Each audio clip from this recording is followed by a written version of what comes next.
ऐसा भ्रम रहता है कि मोर्चे में बैठे जो व्यक्ति हैं वो आपकी जिम्मेदारी लेंगे और आपकी जिम्मेदारी लेकर के आपके बिहाफ पे लड़ाई लड़ेंगे। ऐसा वहम कुछ लोगों को पिछली कुछ बातों से हो गया। जैसे हमने किसी मीटिंग में कह दिया कि भाई हम आपका लोन भरेंगे, लेकिन उन्होंने उससे अगली लाइन को ध्यान से नहीं सुना। उससे अगली लाइन में हमने बोला हुआ है कि कागज की लड़ाई हम लड़ेंगे, लेकिन जो धक्काशाही है प्रशासन की, जो जबरदस्ती है, जो उसकी गुंडागर्दी है, उसका जवाब तो केवल जनता है। उसके जवाब के लिए हर व्यक्ति के पास अपने 20 लोगों की एक टीम होनी चाहिए। फिर बहुत से लोगों को ये डाउट होने लगा कि 20 लोग कहाँ से इकट्ठे करेंगे, 20 लोग तो इकट्ठे करने बड़े मुश्किल हैं और कोई साथ आता नहीं है। तो अभी हमने 23 मार्च का जो कार्यक्रम किया था इधर समालखा में, वहाँ हमने प्रैक्टिकल ट्रेनिंग में लोगों को बताया कि कैसे लोग जोड़ने हैं आपको। देखिए, आपके जैसा सोचने वाला व्यक्ति आपको ढूंढना है, वो आपको घर पे बैठे तो नहीं मिलेगा कि नहीं। मेरे चाचा जी मुझे एक बात कहते थे। मैं नया नया गांव छोड़ करके गया 10वीं के बाद। 10वीं मैंने अपने गांव के सरकारी स्कूल से की, तो 11वीं में शहर में पढ़ने के लिए भेज दिया। तो मेरे चाचा जी ने मुझे एक बात बोली, मैं आपको वो बताता हूँ, उसको थोड़ा ध्यान से सुनना। उन्होंने बोला, जा रहा है वहां सभी तरह के बच्चे मिलेंगे और अपने से कमजोर बच्चे के साथ दोस्ती मत करना, अपने से होशियार के साथ करना। तो मैंने कहा उसका फायदा क्या होगा? बोला कि उसका फायदा ये होगा कि तुझे कभी भी पढ़ाई में कोई दिक्कत आएगी तो तुझे वो बंदा मदद कर देगा। उन्होंने तो बड़ा अच्छा सोच के बोला था। मैंने उनसे क्रॉस क्वेश्चन कर लिया, उल्टा पूछ लिया। मैंने कहा अगर उनके घर वालों को भी उसने यही बात बता रखी होगी तो? भाई, जो मेरे से ज्यादा होशियार बच्चा है, मैं उसके साथ दोस्ती करने जाऊं तो मैं तो उससे कम होशियार हो गया। तो वो क्यों करेगा मेरे से दोस्ती अगर उसके घर वाले भी यही बात बोल देंगे तो? होशियार और होशियार कभी बराबर हो ही नहीं सकते, क्योंकि दो बंदों में एक बंदा तो ज्यादा और एक बंदा तो कम होगा ही होगा। तो अपने से ज्यादा वाले के साथ फिर आप दोस्ती करने चलोगे तो कम वाले के साथ क्यों करेगा कोई? फिर आपके साथ क्यों करेगा कोई? तो आप ये नहीं ढूंढ सकते कि आप अपने से ताकतवर के साथ जुड़ना है या आपको अपने कमजोर के साथ जुड़ना। प्लान करके आप नहीं जुड़ सकते ऐसा, क्योंकि जैसे मैंने आपको बोला है कि आप अपने से ताकतवर के साथ जुड़ना चाहोगे तो ताकतवर आपके साथ क्यों जुड़ना चाहेगा भाई? तो फिर आपको वो ताकत बराबर उसके लानी पड़ेगी, तभी वो जुड़ना चाहेगा ना। जैसे मंत्री जी होते हैं ना, नेताजी होते हैं, उससे थोड़ा समझना सामाजिक स्ट्रक्चर में। अब नेताजी को आप कितना ही ज्ञान दे लो, कितना ही दान दे लो, कुछ दे लो, कोई फर्क नहीं पड़ता, लेकिन वो आके बैठेंगे उसी आदमी के घर में जिसके पल्ले 8-10 वोट होंगी, 50-100 वोट होंगी, क्योंकि उसको तो वोट चाहिए ना खाली। तो वो एक आदमी 10-20-50 वोट की ताकत लेके बैठा है, इसलिए नेताजी को उसकी ताकत का एहसास है, इसलिए नेताजी उसके साथ जुड़े रहना चाहते हैं। हम ऐसे नहीं हैं, इसका ये मतलब नहीं है, लेकिन मैं ये बात बता रहा हूं कि आपका पूरा सामाजिक स्ट्रक्चर तो आपके आसपास ही है ना। हम लोग तो चंडीगढ़ में बैठे हैं, हम आपके साथ आकर के यहाँ कैसे खड़े होंगे उस टाइम पे? तो आपके साथ तो आपके समाज ने खड़ा होना है, आप जहाँ भी रहते हैं। तो फिर आपको क्या करना पड़ेगा? फिर आपको समाज में उतरना पड़ेगा। मैं आज एक वीडियो डाली है अपने नीडर इंडिया वाले चैनल पे मैंने, उसमें वो जो साथी है अपना, वो इंटरव्यू करता है और मेरे से पूछ रहा है कि बलारा जी, आपको डर नहीं लगता है क्या जब आप सरकार की ऐसे आलोचना, इस इंडो पाक वाले पे भी मैं बोला, जो हिंदू मुसलमान का ड्रामा हुआ इसके ऊपर भी मैं खूब बोला खुल करके कि ये सब प्योर ड्रामा चल रहा है, और जो पहलगांव में हुआ इसके ऊपर खुल के मैं बोला। तो उस बोलने से क्या हुआ, मिर्ची लगी सरकार में बैठे लोगों को जिनका प्रोपागेंडा है। तो वो इंटरव्यू करने वाले आदमी ने मुझसे पूछा कि आपको डर नहीं लगता है? मैंने कहा मैं डरता हुआ ही बोल रहा हूं, मुझे डर लग रहा है भाई, मेरा बच्चे का भविष्य सुरक्षित दिखाई नहीं दे रहा है। तो मैं क्या कर रहा हूं, मैं डर के चिल्ला चिल्ला करके बोल रहा हूं, सारे देश को बता रहा हूं कि मैं ऐसे सोचता हूं, मेरी ये सोच है, और जिसकी भी ऐसी सोच है आ जाओ। क्योंकि ऐसी सोच का व्यक्ति ऐसा तो नहीं हो सकता ना कि पूरी दुनिया में एक ही व्यक्ति हो इस तरह की किसी भी सोच का। तो आपकी जैसी सोच है और आप कैसे व्यक्ति हो, आप दुनिया में वैसे पहले व्यक्ति नहीं हो, आपके जैसे और लोग भी हैं और आपके जैसे लोग आपसे जुड़ना चाहेंगे। क्यों जी? मान लो आप खेती करते हो तो आपका इंटरेस्ट, आपसे कंप्यूटर सीखने वाला या कंप्यूटर पे काम करने वाला या प्रोग्रामर आपसे क्यों जुड़ना चाहेगा भाई? उसके साथ डिस्कशन करोगे, वो बोलेगा जी मैंने ना C++ में एक ऐसा प्रोग्राम बनाया है। आप बोलोगे मैंने तो सुबह ही मैं तो धान काट के आया हूं अभी। बात का कोई मतलब ही नहीं हो रहा है, कोई कि यार कोई बातचीत का कोई तुक ही नहीं बन रहा है। आपकी उसको जरूरत नहीं है, आपको उसकी जरूरत, मतलब या तो जरूरत महसूस कराओ एक दूसरे को, अदरवाइज जिसकी ट्यूनिंग जिसके साथ बैठेगी, जिसकी फ्रीक्वेंसी जिसके साथ मैच करेगी, वही लंबे समय तक चल पाएंगे। तो पहले आपको अपनी फ्रीक्वेंसी के, अपनी सोच के, अपने जैसे लोग ढूंढने पड़ेंगे। और इसका एक सिंपल सा फंडा है, आप 100 लोगों से बात करोगे तो आपको यदि ऐसे 3 लोग मिल जाते हैं तो आपका प्रयास सफल है। 3% का रेट मैक्सिमम होता है। कोई भी देश में क्रांति होने के लिए यदि आपकी बात उस देश की 1% जनसंख्या तक पहुंच गई है तो आप उस क्रांति के सूत्रधार हो सकते हो। यदि उस क्रांति की बात 2% लोगों तक पहुंच सकती है तो आप उस क्रांति को लीड करने की पोजीशन में हो। यदि वो बात 3% लोगों को समझ में आ गई है तो आप वो क्रांति 100% कर दोगे।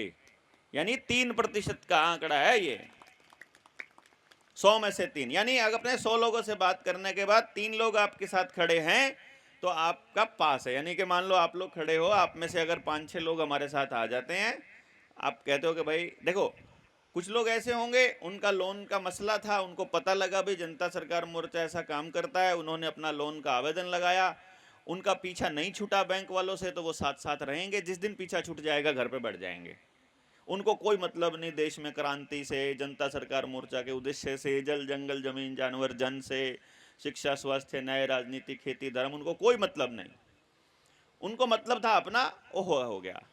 लेकिन कुछ लोग ऐसे भी मिलेंगे इस यात्रा में जो एक बार आएंगे, 2 बार आएंगे, 3, कुछ लोगों को समझ बार दूसरी बार में आएगा, कुछ लोगों को समझ तीसरी बार में आएगा, कुछ लोगों के दिमाग में डाउट रह जाएगा, वो फिर भी जुड़ना चाहेंगे और फिर उसके बाद वो खुद उस कमान को अपने एरिया में अपने जगह पर ले लेंगे।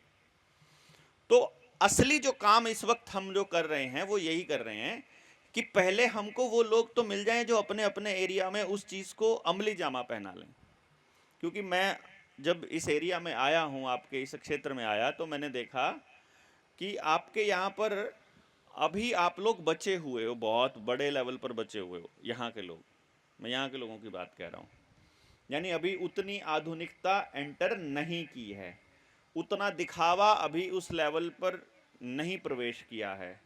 तो अभी कर्जदारों की संख्या अभी यहाँ पर कम है। कर्जदारों की संख्या कम है तो भाईचारा और पंचायती सिस्टम अभी है। लेकिन अभी बिजली आ गई है, मेरे ख्याल आप बता रहे थे कि 5-1 साल पहले बिजली आई है यहाँ इस एरिया में। ठीक है, तो बिजली देने के पीछे पर्पस क्या है? बिजली से आपको होगा क्या? बिजली से आपके मोबाइल चार्ज होंगे, बिजली से आपके घर में टीवी का जो कल्चर है वो पहुंच जाएगा। टीवी का कल्चर पहुंच गया तो आपकी बहू बेटियों को, आपके बच्चों को आपस में चैटिंग करने का मौका मिल जाएगा। जो पूरी दुनिया में अधनंगा नाच चल रहा है वो देखने का मौका मिल जाएगा। उससे आपके बच्चों का दिमाग जो है, जो इतना, अब हमारा ही दिमाग सही गलत का फैसला नहीं ले पाता है, बताओ, सोचो ना। आज अगर इस पूरे देश के स्ट्रक्चर को ढूंढोगे, ध्यान से देखोगे, तो बहुत से लोग आपको ऐसे मिलेंगे। मैंने जब रिसर्च करी थी, अपने बच्चों वाली रिसर्च की थी, तो उसमें मैंने कुछ बच्चों पे मैं काम कर रहा था। तो अभी की बात है, मैंने अपनी किताब में पूरी लाइन लिखी अपनी उस रिसर्च के बारे में, कि मैं जब ये पता करने चला गया कि किसी भी बच्चे को अपने जीवन में क्या करना चाहिए ये बात उसे कौन बताएगा? भाई या तो वो प्रेरणा उसके बाहर से आएगी या अंदर से आएगी। अंदर से तब आएगी जब वो पूरी तरह से प्रकृति के साथ कनेक्टेड हो, या फिर इतना समझदार हो, या बचपन से सारी तरह का ज्ञान उसे मिल गया हो। अंदर से तो तब आएगी।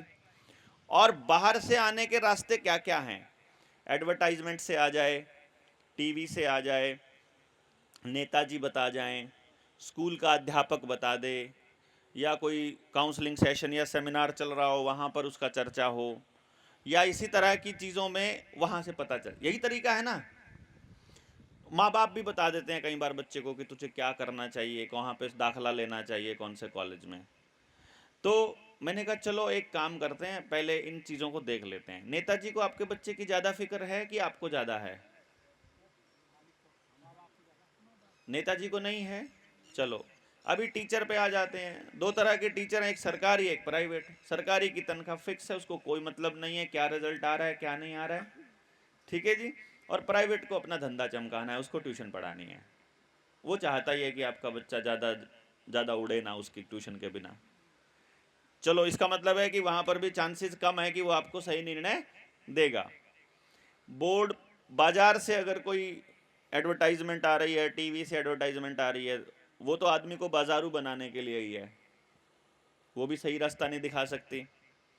फिर लास्ट में सबसे ज़्यादा ज्ञान, सबसे ज़्यादा अच्छी नॉलेज या सबसे ज़्यादा बढ़िया गाइडेंस कौन देगा? फिर माँ बाप। बच्चा वही उससे सबसे ज़्यादा प्यार भी करता है, बच्चा उसी के साथ रहता भी है, और बच्चे को बता रहा है उसके माँ बाप। अब मैं माँ बाप के ऊपर आता हूँ। तो जब मैं इस रिसर्च को आगे लेकर के जा रहा था, तो ये बात है सन 2018 की, 18 से पहले, जब इस पे मैंने थोड़ा सा काम करने की कोशिश की थी कि माँ बाप अपने बच्चे को करियर से संबंधित कितना सही निर्णय लेकर के दे सकते हैं। और टीचर्स पे मैंने ये रिसर्च की थी सन 2012-11 में, 11-12-13 में, क्योंकि उस वक्त मैं सरकारी टीचर भी था तो प्राइवेट टीचर्स के साथ में भी मैं टच में था। माँ बाप से पूछा मैंने कि पहले तुम अपनी जिंदगी के निर्णय बताओ, तुमने कितने कितने कैसे कैसे कर रखे हैं। पहला बताओ अपना जीवन साथी चुनने का निर्णय, मतलब सही निर्णय था, क्योंकि नाम नहीं लिख रहा था तो उनको अपनी प्राइवेसी का उजागर होने का खतरा नहीं था। तो मैं उनको बोल रहा था खुलकर बोल सकते हो, इस पर कोई नाम फोन नंबर कुछ नहीं लिखा, तुम बस अपनी इनपुट दो बस। 95% से ज्यादा लोगों ने अपने जीवन साथी का चयन गलत बताया। भाई जिसके साथ वो अभी जीवन बिता रहे हैं, जिसके बच्चे को वो पाल रहे हैं, वो जीवन साथी, उसमें माँ भी आ गई बाप भी आ गया। लेकिन वही माँ बाप को जब मैं सामाजिक जीवन में देखता हूं तो वो इस तरह बात करते हुए मिलते हैं कि तुझे तो मैंने ही झेल लिया, नहीं तो तेरे को कोई और झेल भी नहीं सकता था। और सबके साथ ये हो रहा है। आपको भी सेम डायलॉग सुनने को मिलता होना, मेरे को भी मिलता है ये। मेरे वाले भी मेरे को बोलती है तेरे को मैंने ही झेल लिया, और किसी के बस की बात नहीं थी। ठीक है। तो अब 95% पेरेंट्स का डिसीजन अपने जीवन को लेकर के गलत हो गया। जीवन का बड़ा निर्णय है ये शादी। फिर दूसरे नंबर पे आता है कि तुम जो काम करते हो, मैं आप ही से भी पूछने लगूंगा ना अभी, कि जो आपकी तनख्वाह है 1 रुपया इससे कम नहीं होगा, इसकी गारंटी अगर मैं ले लूं। और जो आपको जीवन में भत्ते या जो सुविधाएं आपको मिलनी है इस काम से, जो आप अभी कर रहे हो, जो भी कर रहे हो, कोई बिजनेस कर रहा है, कोई नौकरी कर रहा है, कोई दुकान कर रहा है, कोई कुछ भी कर रहा है, कि 1 रुपया भी कम नहीं होगा, कोई सुविधा कम नहीं होगी, जो पूरी जिंदगी आपको मिलना था वो मिलेगा। आप तो सरकारी नौकरी पर हो, आप प्राइवेट पर हो, आप बिजनेस करते हो। अब मुझे ये बताओ कि जब यही सारी की सारी सुविधाएं आपको मिलती हो सेम, तो आप यही काम करना चाहोगे या अपनी मर्जी का कुछ और करना चाहोगे? मैं 100 इसलिए नहीं बोलता, हो सकता आप में से एक आधा कह दे कि मैं अपनी पसंद का काम करता हूं। 9 सबने बोला था, ये असली बात तो ये थी। लेकिन क्योंकि पब्लिक प्लेटफॉर्म से बोलना 100% थोड़ा एक बड़ा नंबर हो जाता है, मतलब 95% से ज्यादा लोगों ने ये बोला कि हम जो कर रहे हैं इसे छोड़ना चाहते हैं?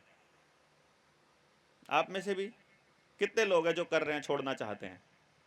ईमानदारी से हाथ खड़ा कर, क्योंकि कहीं पर रिकॉर्ड नहीं हो रहा है, मेरे मोबाइल में ही हो रहा है, खाली ये मेरा ही हो रहा है, मेरी तरफ, ये किसी की तरफ नहीं है। मतलब ज्यादातर लोग छोड़ना ही चाहते हैं, बाकी के लोग उसी चीज को कंटिन्यू नहीं करना चाहते जो भी वो कर रहे हैं। इसका मतलब माँ बाप के तौर पर जो जीवन का एक बड़ा हिस्सा, देखो सोने के अलावा आपका जो काम है उस पे आप सबसे ज्यादा समय बिताते हो, है ना? जो भी काम आप करते हो, कोई नौकरी करता है तो 8 घंटे 10 घंटे ऐसा करके आप बिताते हो उसके ऊपर। तो जीवन का एक बड़ा हिस्सा आप वो काम करने पे बिता रहे हो जहां आपका निर्णय गलत हुआ पड़ा है।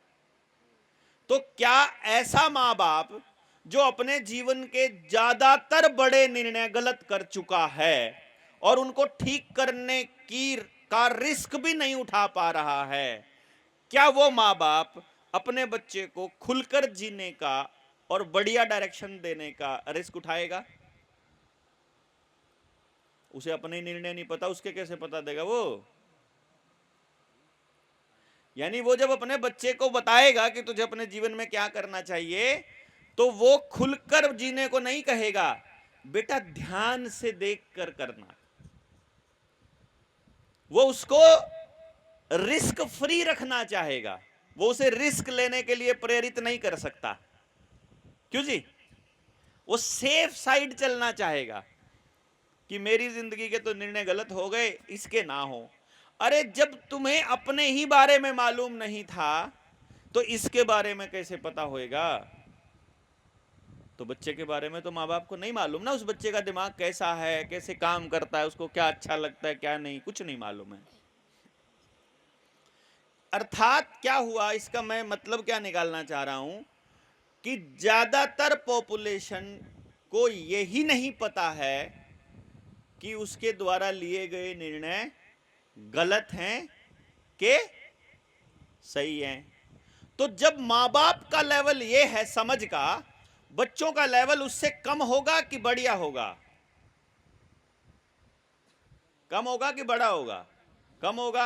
और उस कम समझ वाले बच्चे के हाथ में अगर आपने मोबाइल पकड़ा दिया तो जो मोबाइल में चल रहा है उसे तो वही दुनिया दिखाई देगी। तब उसको अपनी जिंदगी के निर्णय वो मोबाइल सिखाएगा कि नहीं?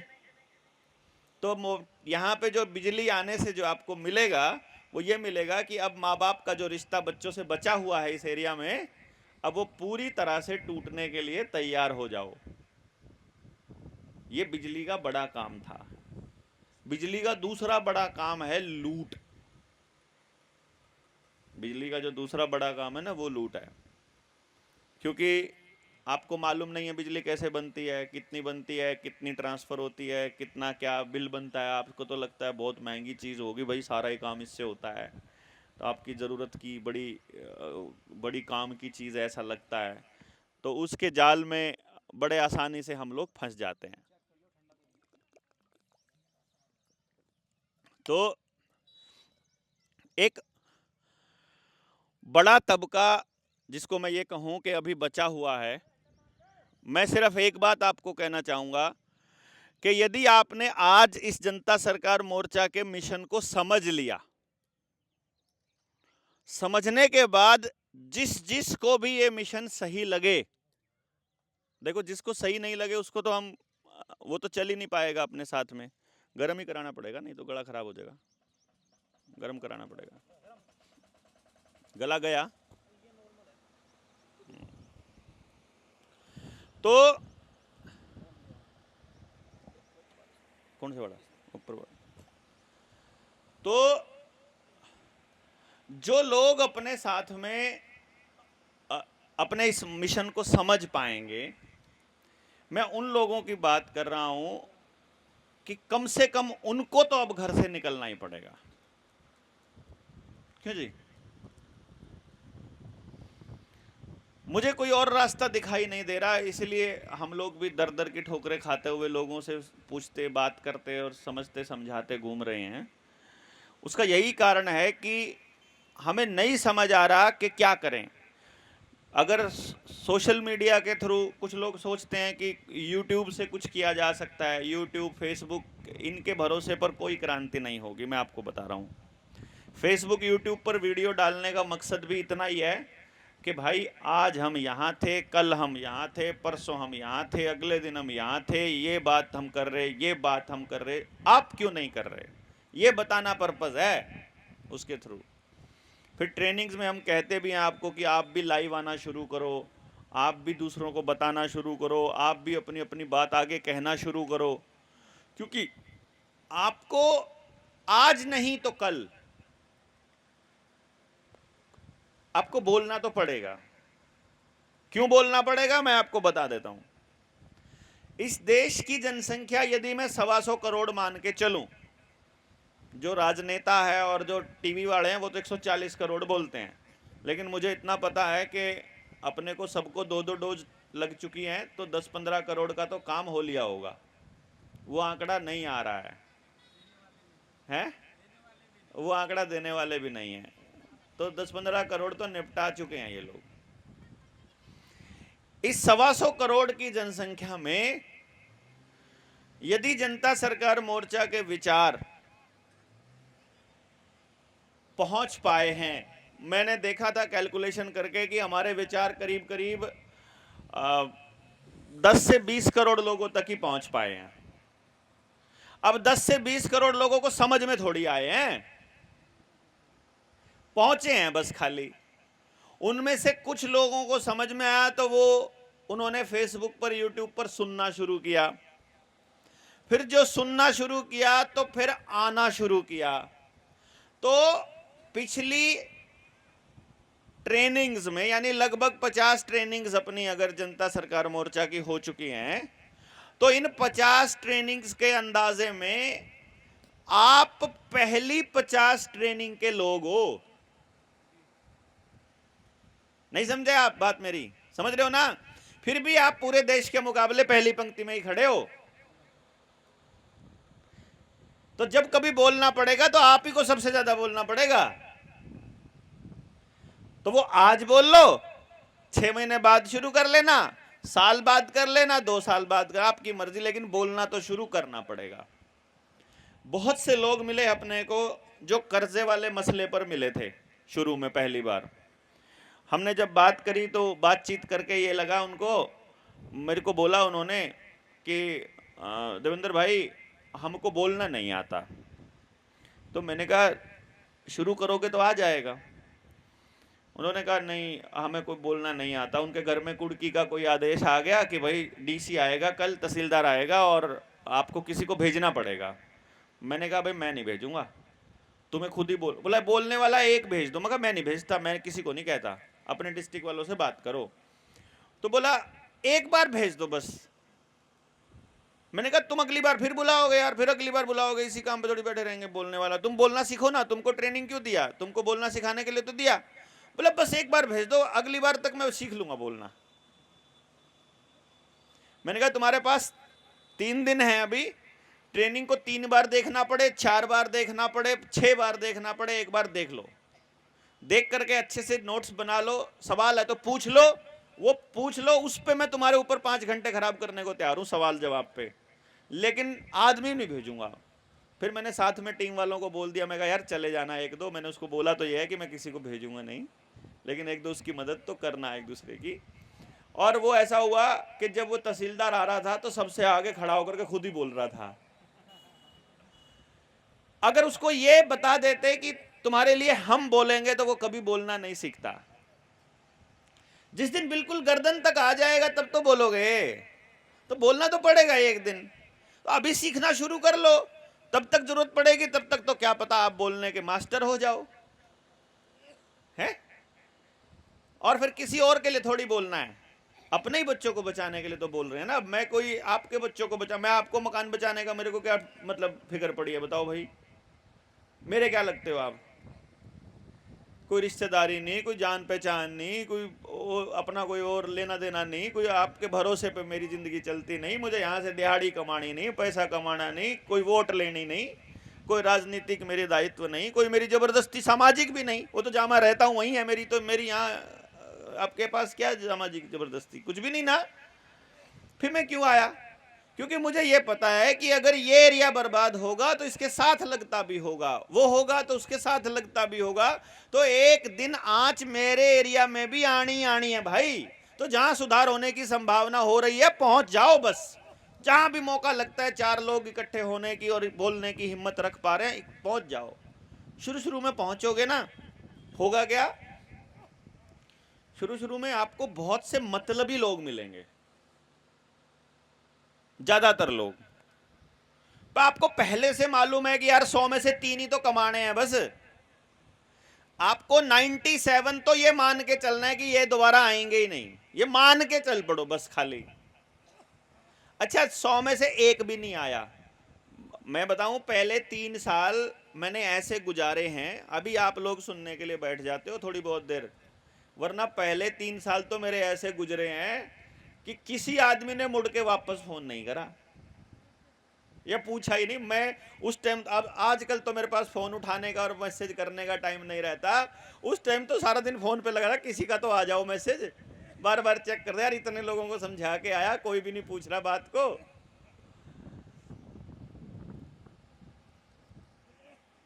तो शुरू शुरू में जो लोग आपके साथ जुड़ेंगे जरूरी नहीं है कि वो आपके विचार से पूरी तरह से सहमत हो जाएं, क्योंकि पूरी बात का शायद उनको पता भी नहीं होगा। मान लो अगर पूरे देवेंद्र बल्हारा को समझने के लिए भी आपको बड़ा समय लगेगा, एक ही व्यक्ति को, और उसके विचारों के लिए भी आपके साथ उसको, क्या पता यहाँ स्टेज से बोलने वाले पॉइंट्स कुछ और हैं और रियलिटी में उससे आगे की बात सोच रहे हो सकता है उतनी भी नहीं सोच रहे हो, दोनों तरफ की बात है। क्या पता उससे ज़्यादा सोच रहे हो, क्या पता उतना सोचने की बात ना हो, सिर्फ बोलने की बात हो। तो मेरा कहने का अर्थ ये है कि असलियत में आपको अपने साथ चलने वाले लोगों का पता तब चलेगा जब थोड़ी बहुत दूर उनके साथ चल लोगे। क्यों? थोड़ी बहुत चलोगे तभी तो। मान लो आपको यहां से जाना है 500 किलोमीटर और पहले 100 किलोमीटर में अगले बंदे ने अपने रंग दिखा दिए, अब आप तय कर लो भाई अगले 400 किलोमीटर इसको झेलना है कि नहीं झेलना है, इसके साथ अगले 400 किलोमीटर निकल सकते हैं कि नहीं निकल सकते हैं। निकल सकते हैं तो जैसे तैसे निकाल लो, और अगर नहीं निकल सकते हैं तो वहीं जयराम जी की कह के या अकेले चल पड़ो या दूसरा हम सफर ढूंढ लो। क्यों? तो वो आवेदन वाला जो मसला है वो बहुत मैं समझता हूँ कि बड़ा मसला नहीं है, आपका आवेदन लग जाएगा। आपका ये एरिया जो है ये बचा हुआ है और इस एरिया को बचाए रखने के लिए यहाँ पर चर्चा चालू करनी पड़ेगी। जैसे आज मैंने एक लाइन बोल दी कि बिजली खराब है, अभी तो एक ही लाइन बोली ना कि बिजली का एक नुकसान है, तो अभी कोई उठ के खड़ा हो जाए, कोई सरकार का या कोई और विकास जो इसको विकास मानता हो वो खड़ा हो जाए, ऐसे कैसे कह सकते हो आप? साइंस में हमको तो बचपन से ना, आप लोगों ने अगर ध्यान दिया हो, हम लोगों को प्रोग्राम किया जाता है, हम लोगों की प्रोग्रामिंग की जाती है, इसको प्रिडिक्टिव प्रोग्रामिंग बोलते हैं। उस प्रोग्रामिंग का बड़ा हिस्सा क्या कहता है कि आपको स्कूल के दौरान, जब आपकी स्कूल में पढ़ाई चल रही है उस दौरान आपको एक प्रस्ताव लिखने को दिया जाएगा। जैसे आजकल बच्चे जो स्कूल कॉलेज में पढ़ते हैं ना, इनके कंपटीशन में क्लाइमेट चेंज और ग्लोबल वार्मिंग एक कॉन्सेप्ट डाल देंगे।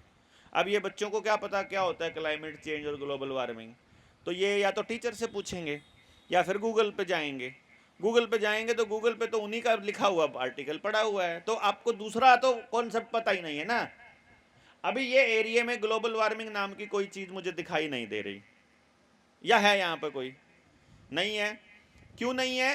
क्योंकि ज्यादातर एरिया कच्चा है, ज्यादातर एरिया कच्चा है, सीमेंट अभी इस लेवल पर एंटर नहीं किया है।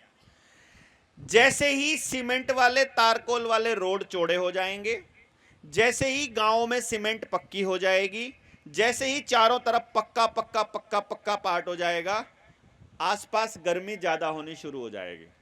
ज्यादा गर्मी शुरू हो जाएगी तो दोपहर में निकलना, खेत में काम करना बंद कर देंगे। काम करना बंद कर देंगे तो आपको मशीनों की ज़रूरत पड़ेगी, मशीनों की ज़रूरत पड़ेगी तो आपका खर्चा ज़्यादा होगा, खर्चा ज़्यादा होगा तो आपको कर्जा लेना पड़ेगा, कर्जा लेना पड़ेगा तो आपका मकान और ज़मीन वहाँ गिरवी रखनी पड़ेगी, मकान और ज़मीन गिरवी रखे तो गाँव को खाली करने का रास्ता मिल गया बैंकों को। एसी भी तो लाना पड़ेगा ना, सब पक्का हो जाएगा तो फिर आपको सब कुछ। आप हमारे एरिया में जाके देखो, मैं आपको बताता हूँ।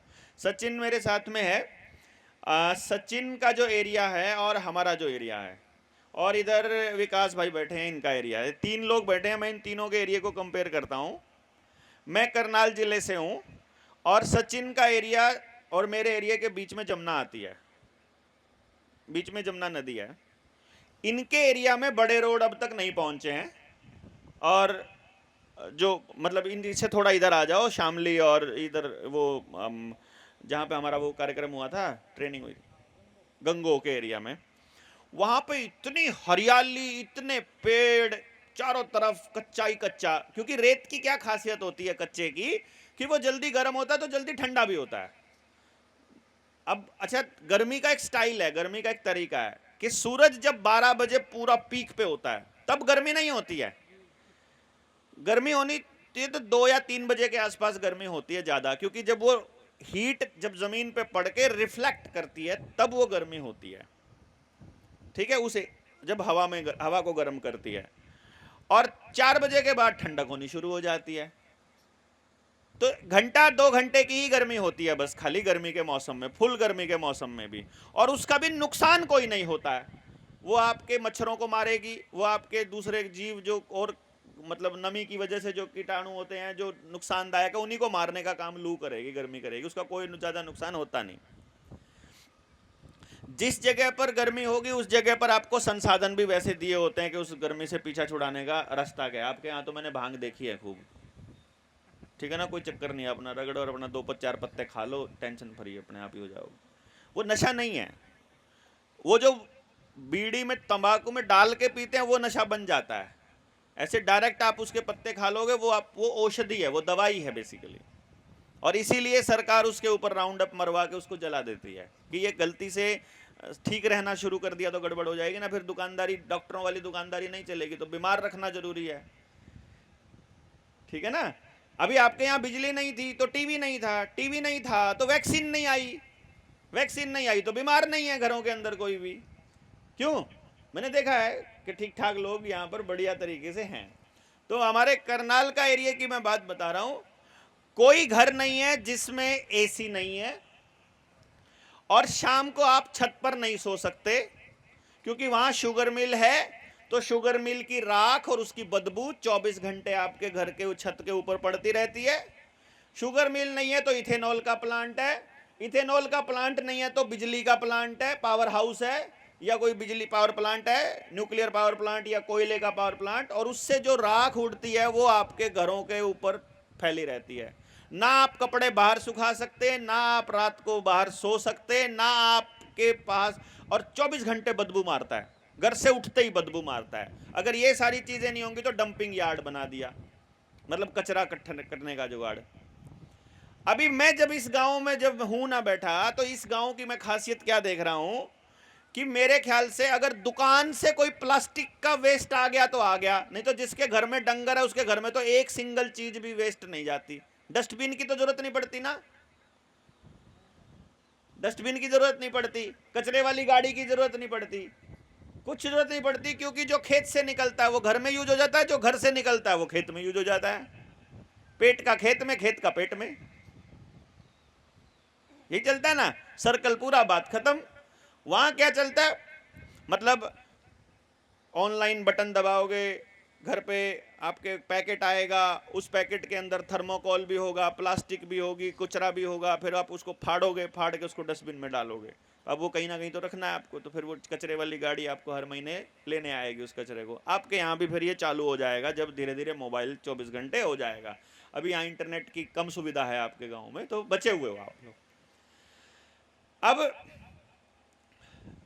एरिया को हम लोग डिस्कस कर रहे थे, तो हमारे एरिया में ये हाल है, और इससे जस्ट 40 किलोमीटर दूर, 40 किलोमीटर कोई बहुत ज़्यादा डिस्टेंस नहीं होता है, 20 किलोमीटर हरियाणा का, 20 किलोमीटर यूपी का, वहां हरियाली ही हरियाली है, चारों तरफ पेड़ हैं, आम के बाग हैं, बाग ही बाग हैं। शाम को आप इस टाइम पे, जिस टाइम अभी हम यहां बैठे हुए हैं 5-1 बजे से, आप छत पर खाट बिछा के बैठो, ठंडी हवा चालू हो जाती है और रात को आपको कंबल ओढ़ना पड़ता है या खेस ओढ़ना पड़ता है, चादर ओढ़नी पड़ती है। ये मई जून के महीने की बात बता रहा हूं मैं आपको। यानी कि जस्ट इतने से डिस्टेंस में कि वहां क्योंकि चौड़े रोड हैं, जीटी रोड बना हुआ है, 24 घंटे गाड़ियां चलती हैं, उनका एसी चलता रहता है, घरों में एसी है, फैक्ट्रियों में एसी है, उनकी दुकानों में एसी है, दिन रात वहां पर मतलब प्योर गर्मी ही गर्मी है। और उधर चले जाओ सब कुछ ठीक है। तो अभी मैं इनको कह रहा था, मैं कहा थोड़े दिन रुक जाओ, तब यहाँ रोड बन जाएंगे तो तुम्हारे यहाँ चोरियां भी चालू हो जाएंगी, तुम्हारे यहाँ पुलिस चौकी भी आ जाएगी, नए नए बढ़िया से ठेके भी आ जाएंगे, बढ़िया बढ़िया से नशे भी आ जाएंगे और तुम्हारे बच्चे भी अच्छे से बर्बाद होना शुरू हो जाएंगे। तो अब यहाँ के लोगों के लिए बढ़िया बात है कि ये चीज़ें पहले से पता चल गई कि भैया जो हमारे साथ हो रहा है वो आपका भविष्य है, बचा सकते हो तो यहीं रोक लो इसको। यहाँ से ठीक रास्ते पे जो जो चीज़ें गलत हो गई उनको ठीक करना चालू कर दो। वो चालू करने के लिए जो हम यहां से बोल रहे हैं स्टेज से, उसके ऊपर सवाल तो उठाना पड़ेगा ना भाई। जैसे मान लो आप सारे लोग हो, मेरी बात को ठीक मान करके आपने अपने गांव में बात करनी चालू कर दी। गांव में 2-4 चौधरी लोग जो नेता के पीछे पीछे घूमते रहते हैं, उनकी दुम बन के, तो वो आपके ऊपर सवाल उठाएंगे। वो सवाल आप नोट कर लो, वो सवाल नोट कर लो, अगली ट्रेनिंग में पूछ लो कि भैया ये सवाल आया, अब इसका क्या जवाब दें। तभी तो बातें ठीक होंगी ना। सवाल आएंगे बात करेंगे, सवाल आएंगे बात करेंगे, तो इस तरह से चीजें ठीक होती चली जाएंगी। इधर फिर इधर चले जाओ इनके रोहतक के एरिया के अंदर, पहले वहां सड़कें नहीं थी तो पहाड़ी कीकर होती थी, सारा काम था। इनको लगता है कि डेवलपमेंट नहीं थी, लेकिन एसी की जरूरत वहां भी नहीं थी, कभी भी नहीं थी ना। मौसम में कोई दिक्कत नहीं, खान पीन में कोई दिक्कत नहीं, सोना चांदी फिर भी खूब था, डंगर ढोर फिर भी खूब था, सब कुछ खूब अच्छा था। मतलब जैसे ही सड़क और बिजली आपके पास आ जाएगी, आपके घर से आपका धातु, चाहे सोना हो, चांदी हो, लोहा हो, सब धीरे धीरे निकलना स्टार्ट हो जाएगा और आपकी सारी जमीनें बैंकों के पास जानी शुरू हो जाएंगी।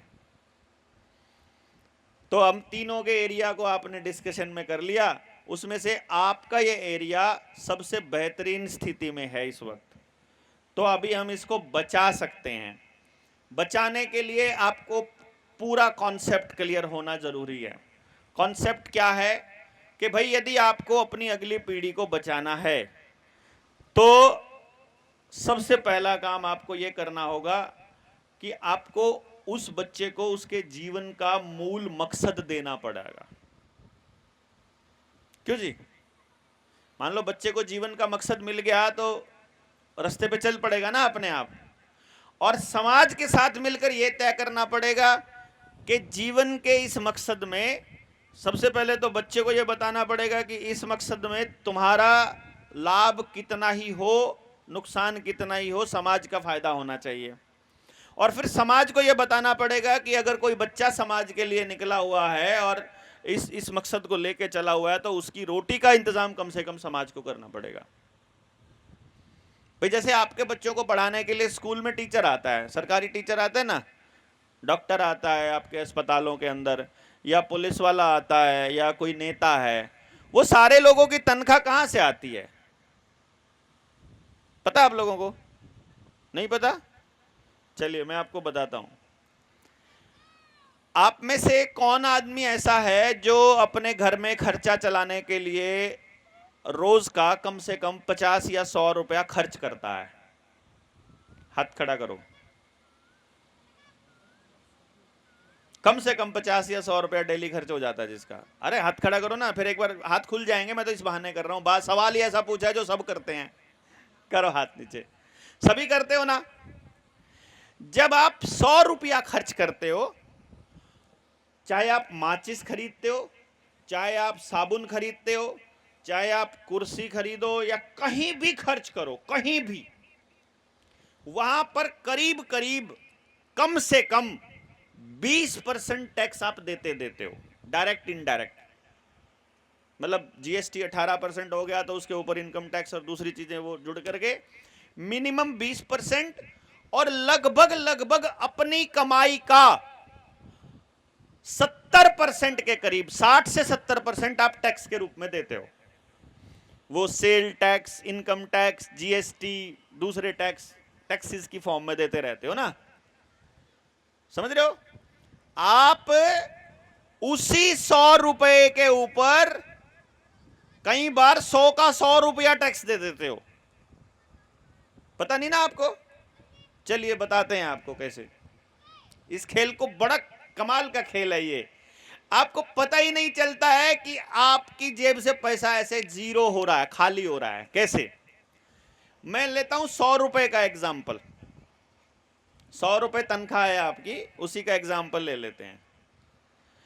100 रुपए जब आप लेके आते हो, मैक्सिमम सरकारी कमाई करने वाला, और आजकल तो कोई कंपनी या फैक्ट्री खोल के बैठा है वो भी टैक्स वाली कैटेगरी में तो आता ही आता है।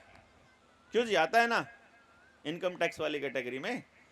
तो जो टैक्स की ऊपरली कैटेगरी है वो 30% है। इनकम टैक्स की जो कैटेगरी है ना, जितना आपका इनकम टैक्सेबल इनकम में आता है वो 30% आता है। टैक्सेबल इनकम से कम वाले को आप अपने घर के खर्चे में यूज कर लेते हो नॉर्मली, क्योंकि घर का खर्चा कितना है नॉर्मल आपका महीने का? 20-30 हजार रुपया तो होगा ना हर घर का। तो साल का 3-4 लाख रुपया हो गया ना, तो वही 5 लाख की तो टेबल है। वो तो खर्चा ही है आपका नॉर्मल, वो तो दिखाई देता है। तो 30% जब आप टैक्स दे देते हो तो 100 में से कितना रुपया आपने टैक्स का दे दिया? 30 रुपया टैक्स का दे दिया। कितना बचा? 70। इस 70 रुपए का भी आप कुछ ना कुछ खरीदते हो। खरीदते हो कि नहीं? पेट्रोल, आपके पास जो 70 रुपया बचा, आपने पेट्रोल खरीदा, डीजल खरीदा, चश्मा खरीदा, ब्रेड खरीदा, बिस्किट खरीदा, नमकीन खरीदी या दूसरी आइटम खरीदी, उसके ऊपर भी जीएसटी लगभग 20% एवरेज नॉर्म कट मोटा मोटा ले लेते हैं आप। तो 70 का 20% कितना हो गया? 14 रुपया। 14 रुपया आपका टैक्स के रूप में चला गया, उधर चला गया। बचे कितने आपके पास? उस दुकानदार के पास कितने बचे? 56-55 रुपए मान, 60 रुपए मान लेते हैं अपन, मतलब उधर से कम कर देते हैं। चलो 60 रुपया दुकानदार के पास बच गया। अब क्योंकि दुकानदार भी टैक्सेबल में आता है, दुकानदार भी तो टैक्स भर रहा है ना, जीएसटी के अलावा इनकम टैक्स तो वो भी भरता है, आईटीआर। तो 30% अगर वो उस 60 में से दे दे तो 18 रुपया वो हो गया। कितना बचा? 42 रुपया दुकानदार के पास बचा। अब दुकानदार का भी तो घर का खर्चा चलता है, दुकानदार भी तो अपने घर के लिए सामान लेकर आता है कि नहीं लाता है भाई? नहीं समझ रहे हो क्या? दुकानदार के भी बच्चे स्कूल पढ़ते हैं, उसके बच्चा भी जूता खरीद रहा है, उसका बच्चा भी चश्मा खरीद रहा है, उसका बच्चा भी कपड़े खरीद रहा है, जूते खरीद रहा है, मोबाइल खरीद रहा है, रिचार्ज करता है, खरीद रहा है कि नहीं खरीद रहा है? अब जब वो 42 रुपया उसके पास 42 बचा हुआ था, उस 42 रुपया जब खर्च कर रहा है तो वो दुकानदार भी उस 42 में से 20% तो टैक्स दे रहा है। तो 8 रुपया हो गया टैक्स का दे दिया उसने। कितना बच गया? 34 रुपया बच गया। अब वो 34 रुपया किसी दूसरे दुकानदार के पास गया, क्यों? अब वो 30% टैक्स उसमें से दे रहा है। ये आप ही वाला रुपया तो जा रहा है उधर। मैं उसी 100 रुपए को बता रहा हूं कि जो टैक्स में चला गया वो छोड़ के बाकी का कहां गया?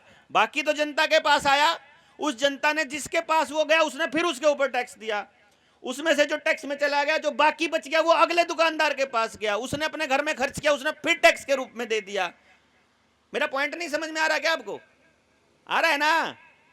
यानी टैक्स में जाने के बाद बाकी का जो पैसा बचा उसके ऊपर फिर टैक्स, उसके ऊपर फिर टैक्स। एक दिन ये 100 रुपया 0 रुपया हो जाएगा और आपके पास वो नोट 100 का दिखाई देगा। वो 100 का 100 जा चुका है, कागज में डिजिट में जाकर के ट्रांसफर हो चुका है सरकार को। क्योंकि जब आप देते हो तो रुपया देते हो और जब आपको मिलता है तो नोट मिलता है। ये भी बड़ा पंगा है, लोगों को समझ में नहीं आता कि यार ये क्या है, कैसे कह सकते हो? देखो जरा, है कि नहीं? गड़बड़ है ना बात में, बात में गड़बड़ है। ये कितने रुपए का नोट है? 200 रुपए का। जब मैं इसे दूंगा तो मैं 200 रुपये दूंगा, लेकिन जब ये मुझे मिलेगा तो ये 200 रुपए का नोट हो जाएगा। अब ये 200 रुपए नहीं रहेंगे। नहीं समझ आया? नहीं आया ना समझ में यार? ऐसे ये तो वही सेम चीज है ना दिखने में। देखो ये बॉटल है, ये बॉटल है, इसमें पानी है। ये मैं किसी को भी दूं, घूम करके मेरे पास आ जाए तो ये बॉटल की बॉटल है, इसमें तो कोई फर्क नहीं है ना। मैं ऐसे तो नहीं कहूंगा ना कि मैंने बोतल दी थी, इसने मुझे कांच दे दिया, कुछ और दे दिया। बोतल दी, बोतल आ गई। अब ये 200 का नोट दिया, 200 का नोट लिया ना, मैंने 200 रुपए दिए और 200 का नोट मिला। मैं स्टेटमेंट ये बोल रहा हूं, ये कॉन्ट्राडिक्टरी स्टेटमेंट समझ में नहीं आती लोगों को, क्योंकि ये बड़े लेवल की बात है। तो ये यहां पर बैठकर ही समझ में आएगी जनता सरकार मोर्चा की ट्रेनिंग में ही। ये बड़े लेवल की क्यों है इसको समझो आप। आपको ये रुपए फ्री में मिलते हैं या किसी चीज के बदले मिलते हैं, पहले ये बताओ। आप जब इनको कमाते हो तो क्या क्या चीज आपको देनी पड़ती है इसके बदले में? या तो आप पूरा दिन दिहाड़ी करके आते हो, यानी अपने शरीर की मेहनत। मेहनत कहां से करी भाई? शरीर से करी। शरीर में मेहनत कहां से आई? शरीर में मेहनत आई अनाज से, रोटी खाई, दूध पिया। वो अनाज में मेहनत कहां से आई? वो धरती से। धरती में कैसे? कि हमने खेत में अनाज उगाया था। अनाज उगाया था तो उस अनाज को उगाने में भी तो मेहनत करी थी, यानी हमारी उन अनाज को उगाने में मेहनत लगी, तब अनाज बना। उस अनाज को फिर हमने खेत में से निकाल के घर तक लाने में मेहनत लगी। फिर हमारी घरवाली ने उसको धोया, उसको स्टोर करा, फिर धोने में मेहनत लगी, फिर उसको पकाने में मेहनत लगी। पकाने के लिए जो लकड़ी लानी पड़ती है, गोस्से लाने, उपले लाने पड़ते हैं और बैठ के बनानी पड़ती, उसमें मेहनत लगी, तब जाके वो रोटी तैयार हुई। इतनी मेहनत लगने के बाद फिर वो शरीर में गई तो शरीर को ऊर्जा मिली। वो ऊर्जा मैंने जो है दिहाड़ी पे अपनी लगाई, मेहनत करके लगाई। तो मैंने अपनी ऊर्जा अगले को दी। असली चीज दी कि नकली दी? असली, यानी हमने अपने खेत में उगाया हुआ अनाज दिया, डंगर का दिया हुआ दूध हमने जो पिया, उससे मिली हुई ऊर्जा हमने उसको दी। दी कि नहीं दी? अब किसान को ये नोट किस किस चीज के बदले मिलता है? या तो वो अपने खेत का अनाज मंडी में बेच कर आए, या वो अपने शरीर की मेहनत बाजार में जाकर के दे, या वो अपना डंगर, अपना जानवर बेचे, या वो उसमें दूध बेचे, या वो कोई और चीज बेचे। यानी कुछ मेहनत उसकी लगी होगी, उसी मेहनत को तो बेच करके ये नोट मिलता होगा। मुझे जरा बताओ, या ऐसे ही मिल जाता है? तो जो आपने कमाया, यदि आप भारत के व्यक्ति हो तो आपने भारत का रुपया कमाया, तो ये 200 रुपए कमाए। तो सरकार ने ये कहा या बैंक ने ये कहा कि तुम ये नोट ले जाओ अभी के लिए। मैंने इस पर लिखकर दे दिया है कि जिसके पास भी ये नोट होगा वो जब मर्जी आकर आरबीआई से अपने रुपए ले ले। और इस पे लिख दिया कि मैं धारक को 200 रुपए अदा करने का वचन देता हूं। यानी हमने उनको दी असली मेहनत और उन्होंने हमको दे दिया 200 रुपए का पर्ची, 200 रुपए का नोट। आपने तो ये कमाया था सोना, आपने कमाया था सोना, क्योंकि गेहूं को भी तो बोला जाता है ना, सोना ही बोला जाता है ना, है? धन तो बोलते हैं, साथ में सोना भी बोलते हैं, पीला सोना, बिल्कुल सोने जैसी, मतलब ऐसी उसका जो रंग है बिल्कुल सोने जैसा ही होता है। खेत में कमाई जाने वाली, खेत में पैदा होने वाली हर चीज को हम धन बोलते हैं। क्यों जी? पशु को भी हम धन बोलते हैं, मेहनत को भी श्रम धन बोलते हैं, सेहत को भी वेल्थ इज और हेल्थ इज वेल्थ बोलते हैं, सेहत भी धन है, परिवार को भी हम धनी बोलते हैं। पहले हमारे बुजुर्ग थे ना, मुझे ध्यान है जब रिश्ते की बात होती थी तो एक बुजुर्ग दूसरे बुजुर्ग से जब पूछता था कि भाई एक लड़का देखा है लड़की के लिए, इको आ रही है भाई, इको कम कर दे, इको बिल्कुल कम कर दे। पहले बिल्कुल ठीक था, तो वहां पर जो ये ठीक है, ये ठीक है, ठीक है, इको बिल्कुल कम कर दे, और कम कर दे, ज्यादा हो गई, करना ही नहीं चाहिए रिफ्लेक्ट, तो ठीक है, हाँ भी ठीक है, ठीक है ना जी, ये बिल्कुल साफ है। तो वो जब दादाजी बात करते हैं ना दूसरे से, तो आपस में बड़े बुजुर्ग बात करते थे, भाई अगले वालों के धन क्या क्या है, धन कितना है, तो वो धन बताया करते थे कि जी 20 तो पशु हैं, इतनी जमीन है, इतना बड़ा परिवार है, इतने बेटे हैं, इतनी बेटियां हैं, इतना इकट्ठा, वो उसको धन बताते थे। पैसा कभी नहीं बताया उन्होंने कि कितने प्लाट शहर में ले रखे हैं, कितनी गाड़ी हैं। प्लाट तो सारे किराए आज के टाइम पे ईएमआई पे हैं, जितनी शहर का बिल्डिंग है सारी ईएमआई पे, जितनी कार सारी ईएमआई पे, फ्रिज तक ईएमआई पे, और जिसने क्रेडिट कार्ड बनवा रखा है उनके तो अंडरगारमेंट्स भी ईएमआई पे ही चलते हैं। क्यों? क्रेडिट कार्ड उधार पे ले रखे, वो भी कर्जे के हैं। जिसके असली धन जो कैश में लेन देन करता है उसके पास ही असली धन है। जो बैंकों में ट्रांजैक्शन करता है उसके पास कोई धन नहीं है। उसका धन तो जैसे जैसे बैंक से दूसरे खाते में जाता जाएगा उसके ऊपर टैक्स लग के जीरो होता जाएगा। असली धन कैसे बचेगा? मैंने आपको अनाज दे दिया, आपने मुझे मेरे बाल काट दिए, ठीक है, दे दो टैक्स, को लेके दिखा दो इसके बदले में टैक्स। क्यों जी?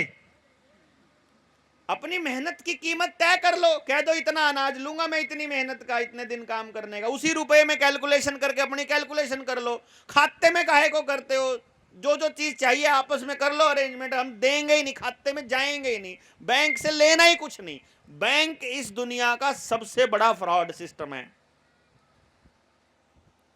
और जो हमारे मुस्लिम भाई यहां बैठे हुए उनको तो पता ही है, उनके तो कुरान में तो हराम ही है, बैंकिंग का पूरा ब्याज का सिस्टम ही हराम है पूरा का पूरा। और ये बात अब तो साबित भी हो चुकी है कि इनका है क्या हो रहा है,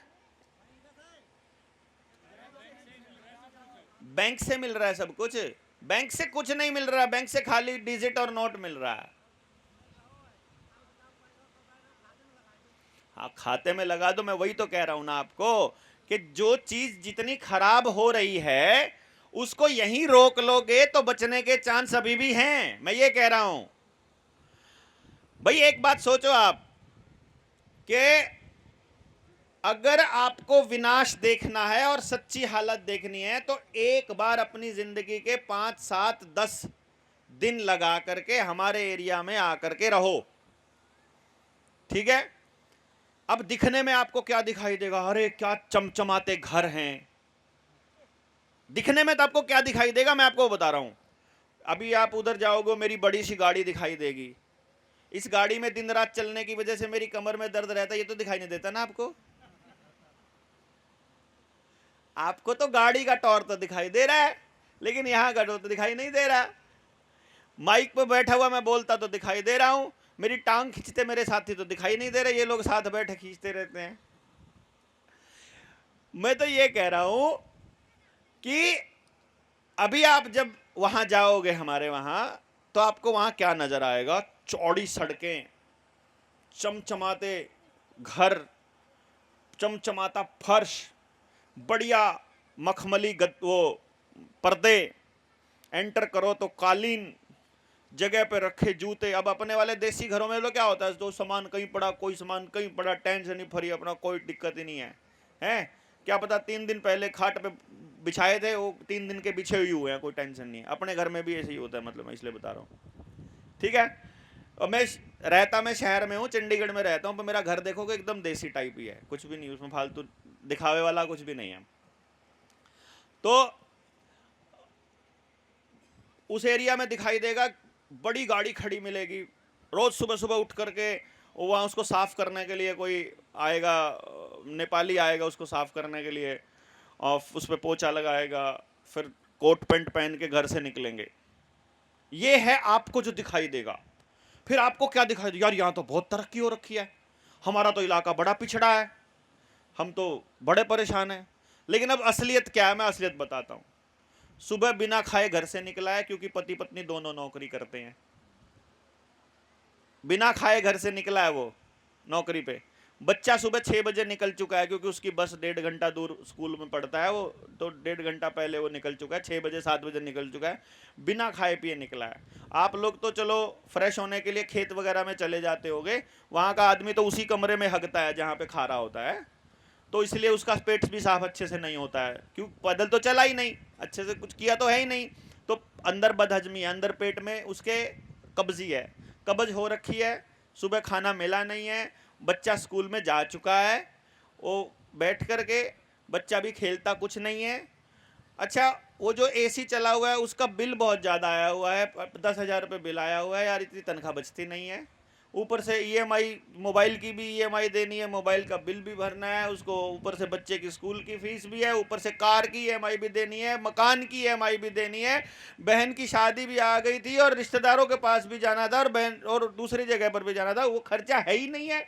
खर्चा नहीं है तो दोनों मियाँ बीवी के अंदर झगड़ा हो रखा है कि मैं क्यों अपनी तनख्वाह दूं, तो मैं क्यों सारी लगाऊं, तो तू नहीं कमाएगी, तू नहीं मदद करेगी, तो क्या करें, मैं अपने शौक पूरे करूंगी, तू तो पूरे कर नहीं सकता था, तो मैंने तो नौकरी इसलिए करी थी, तो फिर ये रहने का फायदा क्या है, साथ साथ तो ठीक है, फिर अलग हो जाते, तो ठीक है तलाक ले लेते हैं, तो फिर ठीक है तलाक की अर्जी 6 महीने में दाखिल हो जाती है। ये मैं अपने एरिया की बात बता रहा हूं आपको।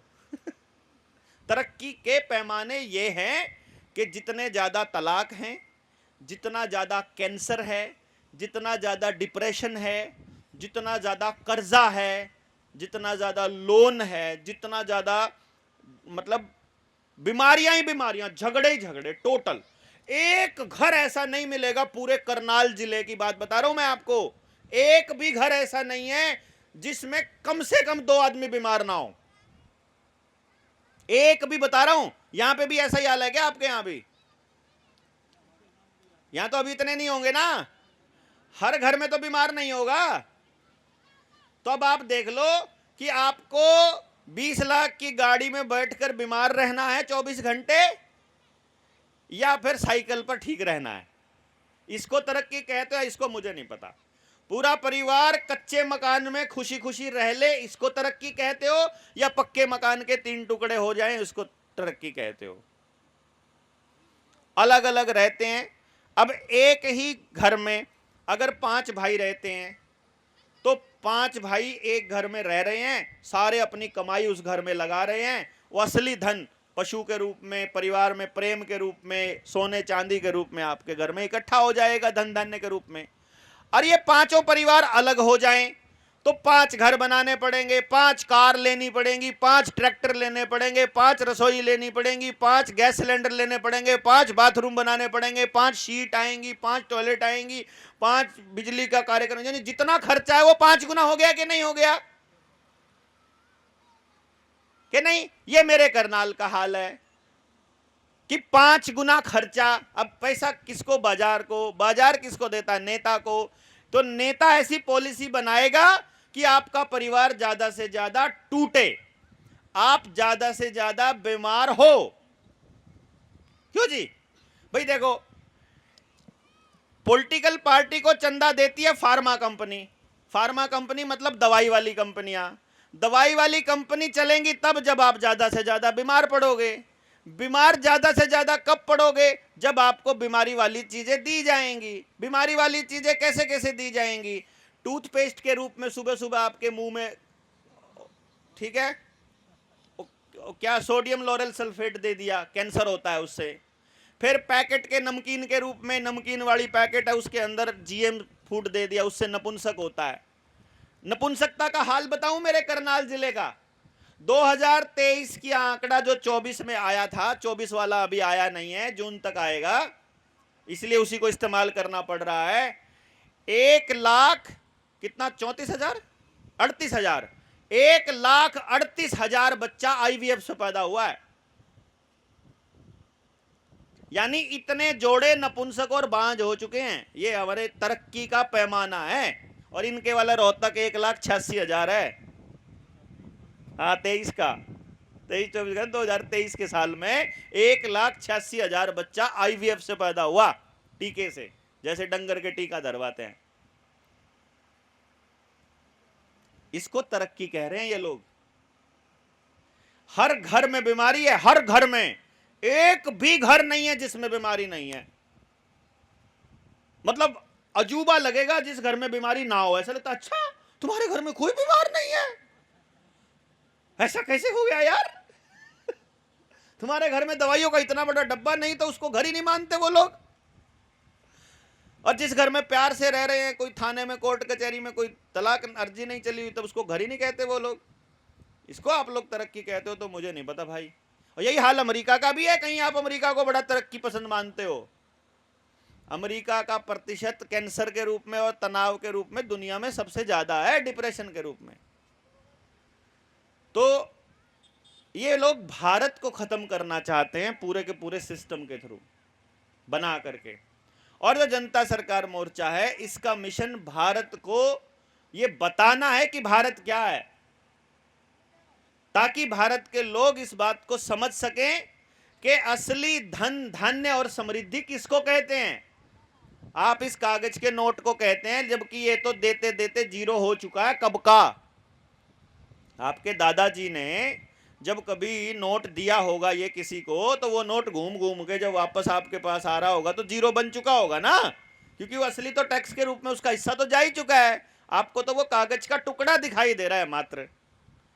और ये सिस्टम क्योंकि घूम रहा है इसलिए आपको दिखाई दे रहा है कि ये चल रहा है, घूम रहा है, ये चल नहीं रहा। जैसे मान लो आपने बैंकों का 5 लाख रुपया देना है, आपके पास वो पैसा है नहीं, तो अब आपने अपने 5 दोस्तों को बोल दिया कि मैं मुसीबत में हूं भाई, तुम्हें 2-3 महीने में पैसा वापस कर दूंगा, मुझे 1-1 लाख रुपया दे दो। आपके 5 दोस्तों ने आपको 1-1 लाख रुपया दे दिया, तो आपने बैंक का वो 5 लाख रुपया चुकता कर दिया। अब मुझे ये बताओ, क्या आपने 5 लाख रुपया चुकता कर दिया? वो दिख रहा है चुकता किया हुआ, क्योंकि वो बैंक से जाकर के दोस्तों का देना है। अब मान लो दोस्तों ने 3 महीने के बाद तुमको प्रेशर देना शुरू किया कि भाई पैसा चाहिए, मुझे नहीं पता। अब आपके पास उसको देने के लिए नहीं है, तो अब आप और 5 दोस्तों से बात कर लो कि भाई तुम दे दो, भरोसा टूटेगा नहीं तो आपस में समाज का। तो उनसे लेकर के उनको दे दिया, तो क्या आपने चुकता कर दिया? वो दिया थोड़ी है, वो तो ऐसे का ऐसा ही है भाई। इसी तरह से मैं बता रहा हूं, ये नोट तो आपको दिखाई दे रहा है कि नोट है, आपको दिख रहा है कि ये 200 रुपया है, 200 रुपए का नोट है, ये तो जीरो हो चुका है। हां, कमाल की बात यह है कि हमारा देश का आदमी इस बात को नहीं समझ रहा। मैंने आपको 1 किलो अनाज दे दिया, 1 किलो अनाज देने के बाद आपने वो 1 किलो अनाज खर्च कर दिया। खर्च करने का मतलब खा लिया। क्या अब आप उसको दोबारा भी खर्च कर सकते हो? तो फिर इसको कैसे कर सकते हो भाई दोबारा? इसको जब खर्च कर देते हैं, जब यह खर्च ही हो गया, आदमी खर्च हो जाए तो मतलब मर गया, अनाज खर्च हो जाए तो मतलब खत्म हो गया, रुपया खर्च हो जाए तो झुका तो रहेगा। अरे इसका भी तो कुछ होता होगा। ये जो गरीबी चारों तरफ फैलती जा रही है, इसका कारण है कि ये खर्च हो चुका है, लेकिन आप उसे मान रहे हो कि ये खर्च नहीं हुआ है। लाश लिए ढो रहे हैं, लाश ढो रहे हैं, लाश। इसीलिए बोझ ज्यादा बन गया है हमारे ऊपर, परिवारों के ऊपर। इसलिए इसको समझना जरूरी है। इसलिए क्या है, जो चीज खर्च हो ही गई तो भैया असली खर्चा चालू करो ना। अगर सामान के बदले सामान भी गांव राम शुरू कर दे और इस बात को समझ ले कि भैया जो रुपया और बैंकिंग है ये पूरे गांव को बर्बाद करेगी, नहीं देखना है। अगर नहीं यकीन है तो हमारे गांव में आकर देख लो, पड़ोसी का मुंह से बात भी नहीं करता, बूट सूट कितना ही तगड़ा पहनता हो, भाईचारा बिल्कुल जीरो लेवल पे जा चुका है, पॉलिटिक्स इतनी एंटर कर चुकी है, नफरत ही नफरत घुस चुकी है, बीमारियां ही बीमारियां घुस चुकी हैं। वैसा ही बनाना चाहते हो तो इनके हिसाब से चल पड़ो, और अगर वैसा नहीं बनाना चाहते हो, अपने भारत को, अपने गांवों को वैसे बचाना चाहते हो, तो बैठकर दोबारा चर्चा चालू करो। आज आपके यहां पंचायती सिस्टम बचा है, भाईचारा बचा है, तो बैठकर चर्चा करने में क्या जाता है? अगर यहां वाले बात नहीं करने, क्योंकि देखो तहसीलदार को तनख्वाह चाहिए, पुलिस वाले को तनख्वाह चाहिए, सरकारी डॉक्टर सरकारी मास्टर को तनख्वाह चाहिए। उसको तनख्वाह चाहिए तो वो भाषा बोलेगा जिस भाषा के लिए उसको ऊपर से बोलकर बोला गया है। चाहे बैंक वाला हो चाहे कोई भी हो ना, वो तो क्या बोलता है, भाई तुमको ये करना पड़ेगा। हम बोलेंगे ये सही नहीं है, वो बोला सही गलत का मुझे नहीं पता, मुझे तो नौकरी करनी है। ऐसे ही बोलता है ना वो अपनी नौकरी का हवाला दे देता है आपको, और फिर आप सोचते हो यार इसकी नौकरी क्यों खराब करनी। अभी कल एक पुलिस वाला बोल रहा था, बोला हमारा तो ऊपर से आदेश है, एसपी का आदेश आया हुआ है। वो उस तो तुम्हारे वाले केस में मेरा एक बार तो मन कर रहा था मैं उसे कह दूं, एसपी कल को कह देगा किसी की लड़की उठा के लानी है तो तुम उठा लाओगे। भाई एसपी का आदेश गलत भी तो हो सकता है, तुम गलत चीज को काउंटर क्यों नहीं करते हो? तुम ऐसा कैसे कह सकते हो कि अधिकारी ने गलत आदेश दे दिया जबानी और तुमने उसको चुपचाप मानना है? इसका मतलब तुम बेईमान हो, तभी मानते हो तुम ऐसी किसी चीजों को।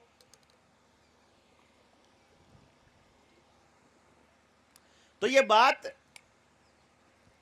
बेईमान लोगों के लिए है कि वो लोग नौकरी का बहाना बना करके हमारे ऊपर जबरदस्ती कोई ना कोई चीज थोपते रहते हैं। आप में से जो लोग बैठे हैं, जो इस गांव के हैं या बाहर से आए हैं या कहीं से भी आए हैं, मैक्सिमम लोग अपनी जो जेएसएम वाली ट्रेनिंग है वो उसको सुन भी चुके हैं और देख भी चुके हैं। हम आपके ग्रुप में अभी एक डाल देंगे जो 3-4 ट्रेनिंग्स हैं जो खास हैं, जिनको आपको अच्छे से सुनना है और देखना है, क्योंकि आपको समाज में निकलना ही पड़ेगा कल को। आप मतलब आपने निकलना है, मैं ये कह रहा हूं। अगर आपने समाज में निकलना है तो आपका दिमाग एकदम स्पष्ट होना चाहिए। बाकी दुनिया की जवाबदेही हमको नहीं है, हमारी जवाबदेही है जिनके साथ मिलकर चलना है उनको तो कम से कम उनके तो डाउट्स कम से कम क्लियर करें।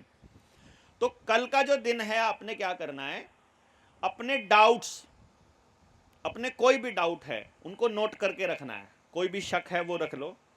वो जो ट्रेनिंग है चाहे वो रुपए वाली है चाहे दूसरी है, वो मैं आपको अभी लिंक ग्रुप में डाल देंगे। आपके उस लिंक को ग्रुप में डालने के बाद आपके पास वो आ जाएगा। जिसके पास अभी समय रहेगा अभी सुन लेगा, जिसके पास अभी नहीं रहेगा वो घर जा करके सुन लेगा। क्योंकि आपको समाज के सवालों के जवाब देने हैं, मैक्सिमम चीज़ों का जवाब आपके पास होना चाहिए। और इससे अगले नंबर पर आपको क्या करना है कि कल यदि आपके सवाल आते हैं ज़्यादा तो आपके सवालों के जवाब भी हो जाएंगे अगले सेशन के साथ में। अगर जवाब आएंगे कम तो फिर कल का सेशन जो ले लेंगे वो उसी में से एक चीज़ देख लेंगे कि सुबह से लेके रात तक और जन्म से लेके मरण तक कैसे आप लोग कंपनियों के लिए ही काम कर रहे हो, दिन रात 24 घंटे लग करके। और अगर इससे पीछा छुड़ाना है तो एक बार इस पूरे मसले को समझ लो, क्योंकि समझ में ही समाधान है। और बच्चों को तो कुछ पता है नहीं, बच्चों को ज्ञान देने का काम तो अगली पीढ़ी को ही करना है। अगली पीढ़ी के पास ईएमआई चुकाने के अलावा दूसरा रास्ता नहीं बचा है। तो ईएमआई चुकाने के अलावा भी बहुत सारे काम हैं, बैंकों वाला मसला निपटाने के अलावा भी बहुत सारे काम हैं।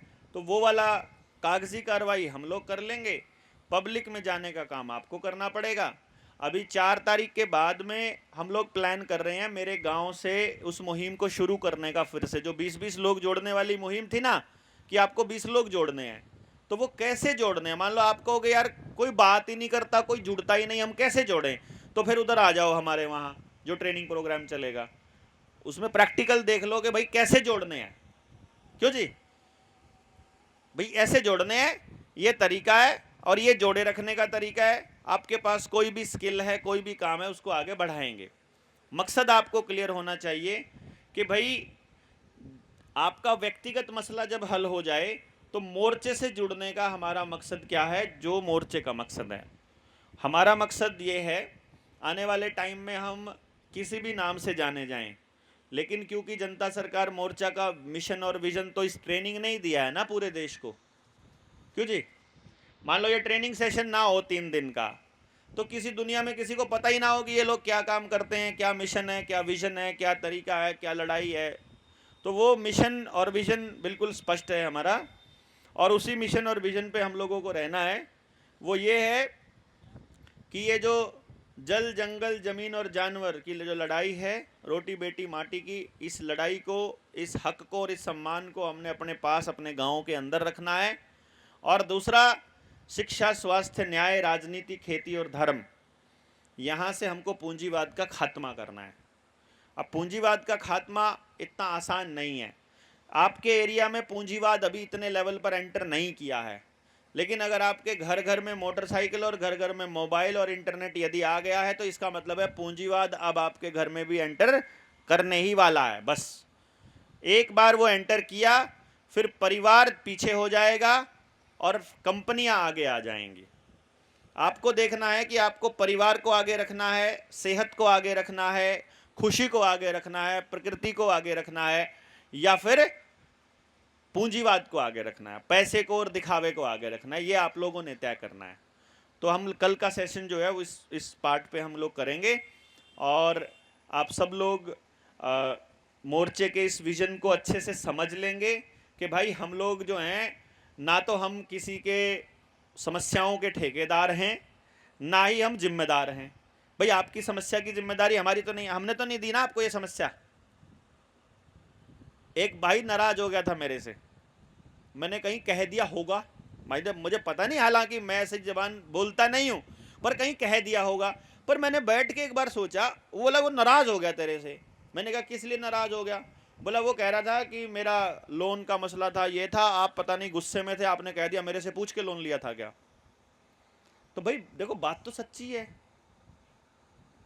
पर ठीक है, हो सकता है उस वक्त वो अगला परेशान था और मैंने कह दिया होगा कि भाई चलो, लेकिन बात तो सच्ची है। आप में से जिसका लोन का मसला है, भाई मेरे से पूछ के तो नहीं लिया था आपने। और अब बैंक वाले आपके घर की कुड़की करने वाले हैं, उसमें भी मेरी कोई गलती नहीं है। क्यों जी? मोर्चे की तो कोई गलती नहीं है ना। कोई भी आदमी जो इस मसले पर परेशान है, उसमें मोर्चे की गलती नहीं है। अब आपको पता चला कि मोर्चे के पास इसका कोई समाधान हो सकता है, तो ज्यादा से ज्यादा अपन ट्राई करेंगे। उस ट्राई में क्या है, हमारे पास क्या है, नॉलेज है, कागज है, वही तो दे सकते हैं आपको। आपकी ठेकेदारी कैसे ले लें भाई? भाई जो आप हमको दान देते हो वो काम करने की फीस नहीं है। हम ये बता रहे थे, उस बंदे को ये बता रहे थे कि जो तुमने हमको सहयोग राशि दी है, जो तुमने हमको दान दिया है, वो हमको खरीद नहीं लिया है। क्यों जी? गलत तो नहीं कह रहा हूं ना? उस पर वो नाराज हो गया बेचारा। तो मैंने कहा गलत निकल गया होगा भाई मेरे मुंह से, लेकिन बात यह है हम लोग सहयोगी हैं एक दूसरे के। हमने बीच में आपके एक मुद्दा रखा कि ये बैंकिंग सिस्टम फ्रॉड है। जब ये फ्रॉड है तो आप फ्रॉड के चक्कर में क्यों फंसते हो? और जब आप फंसी गए हो तो लड़ लो, लड़ने का रास्ता हम बता देंगे, लेकिन लड़ना तो आप ही को पड़ेगा ना भाई। लड़ने का रास्ता हम बताएंगे, उसका तरीका बताएंगे जो वहां। अच्छा, अब हमने इस ट्रेनिंग को रख के किया गया है, हमने इस ट्रेनिंग को रख के हम एक सूत्रधार की तरह खड़े हुए कि हमने सबको खबर दे दी कि भाई ये ट्रेनिंग हो रही है तो आ जाओ। अभी तक तो आप में से बहुत सारे लोग एक दूसरे को नहीं जानते होंगे ना, अब जानने लग गए।